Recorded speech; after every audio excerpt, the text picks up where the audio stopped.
Mysafirët në këtë kafiteri në Prishtinë mëngjesin e së martës nuk ishin të zakonshëm. Ky vend ishte cak i zyrtarëve policor për bastisje në ndyshimet për vepra penale të krimit të organizuar, substancave narkotike e pastrimit të parave. Për disa orë zyrtarët policor kontrolluan çdo cep e në fund me vete morën laptop e një vetur.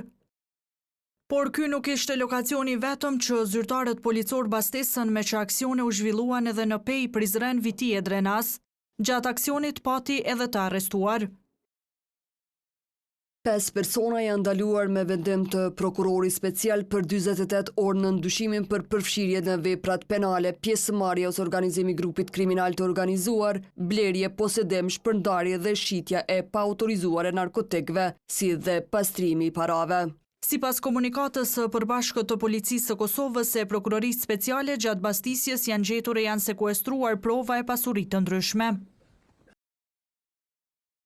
Gjatë realizimit të urdhër kontrollit janë gjetur dhe sekuestruar prova relevante dhe pasuritë të specifikuara, duke përfshirë 6 armë, 5 karikator, lëndë narkotike e lloj kokain, 9.67 gram, para mbjellëse të llojit marijuan 35.18 gram, 239 fishek, 25 telefona, 7.595 para të gatshme në euro, 10 automjete dhe 1 motociklet, 10 kompjuter, 13 USB dhe 1 DVR, 16 ora dore e tjera.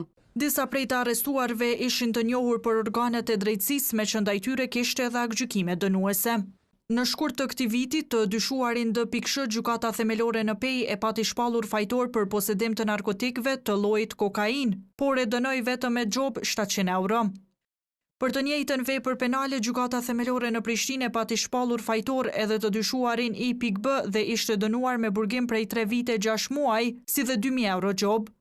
Ky operacion është mbështetur nga Europoli, autoritetet e Belgjikës, Francës dhe Holandës. Pikërisht me këto shtete kishin bashkëpunuar autoritetet e Kosovës edhe në aksionin e njohur si Qielli I Thyer, gjatë vitit të kaluar kur ishin arrestuar 22 persona për kryerjen e veprave penale, krimi organizuar në lidhje me trafikimin e narkotikëve dhe pastrimit të parave.